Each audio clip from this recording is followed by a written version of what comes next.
CCS pending బకాయిలను చెల్లించాలని demand చేస్తున్నారు ఆర్టీసీ కార్మికులు. కొన్నేళ్లుగా దాచుకున్న డబ్బుల్ని తమకివ్వాలని కోరుతున్నారు. గత ప్రభుత్వానికి ఎన్నిసార్లు మొరపెట్టుకున్నా పట్టించుకోలేదని ఆరోపించారు. కాంగ్రెస్ ప్రభుత్వమైనా తమ సమస్యల్ని అర్థం చేసుకుని 1100 కోట్ల సీసీఎస్ నిధులను వెంటనే విడుదల చేయాలని కోరారు.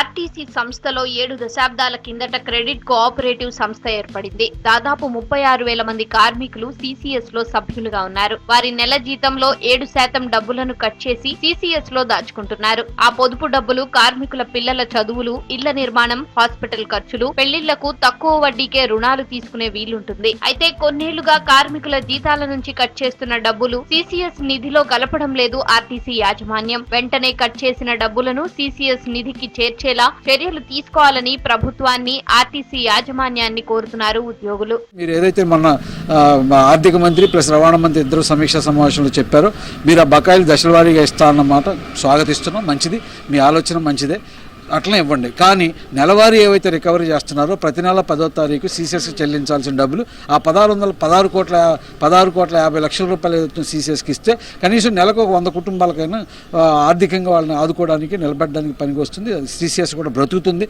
నాలుగు కాలాల పాటు నిలబడుతుంది. కార్మికులకు ఒక మనోధైర్యం వచ్చి మేము బ్రతకగలమనే విశ్వాసం కూడా పెరుగుతుంది. సీసీఎస్ దగ్గర మొత్తం 1600 కోట్లు ఉండాల్సి ఉండగా అందులో 1100 కోట్లు ఆర్టీసీ దగ్గర, మిగతా 500 కోట్లు కార్మికులు లోన్ల రూపంలో తీసుకున్నారు. ఆర్టీసీ యాజమాన్యం తీసుకున్న 1100 కోట్ల రూపాయలు ఇవ్వాలని సీసీఎస్ యాజమాన్యం కోర్టుకు వెళ్తే 200 కోట్లు వెంటనే రిలీజ్ చేయాలని ఆదేశించింది ధర్మాసనం. ఇక నెలవారీగా కార్మికుల జీతాల నుంచి కట్ చేసే అమౌంట్ ను సైతం సీసీఎస్ కు ఇవ్వాలని ఉత్తర్వులు ఇచ్చింది. కానీ దీనిపై ఇప్పటికీ ఆర్టీసీ యాజమాన్యం నుంచి ఎలాంటి స్పందన లేదు. మహాలక్ష్మి స్కీమ్ కు ప్రభుత్వమే డబ్బులు ఇస్తుంది కాబట్టి వెంటనే బకాయిలను ఇవ్వాలని కోరుతున్నారు కార్మికులు.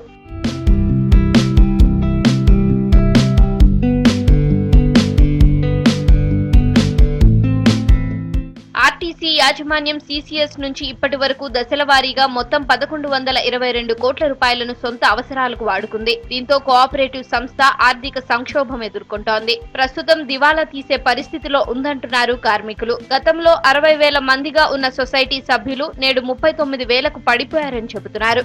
గత బీఆర్ఎస్ ప్రభుత్వం ఆర్టీసీ కార్మికుల సమస్యలను పట్టించుకోకపోవడంతో ఈ పరిస్థితి వచ్చిందంటున్నారు కార్మికులు. కొత్తగా అధికారంలోకి వచ్చిన కాంగ్రెస్ సర్కార్ సీసీఎస్ బకాయిలను దశల వారీగా చెల్లిస్తామని హామీ ఇవ్వడాన్ని స్వాగతిస్తున్నారు. అలాగే కార్మికుల జీతాల నుంచి కట్ చేసే అమౌంట్ ను నెల సీసీఎస్ లో జమ అయ్యేలా చూడాలని రవాణా శాఖ మంత్రి పొన్నం ప్రభాకర్ ను కోరారు స్టాఫ్ అండ్ వర్కర్స్ కమిటీ ప్రతినిధులు.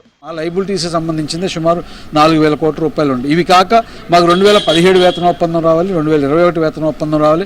కాంగ్రెస్ పార్టీ అధికారంలోకి వచ్చే ముందు మేనిఫెస్టోలో చెప్పారు. అధికారంలో వచ్చిన మరుక్షణమే మేము ఈ 2 పే స్కేల్స్ కూడా ఇచ్చి ఏరియర్స్ కూడా చెల్లిస్తామని చెప్పి అన్నారు. ఇంతవరకు దాని మీద ఏమీ రాలేదు.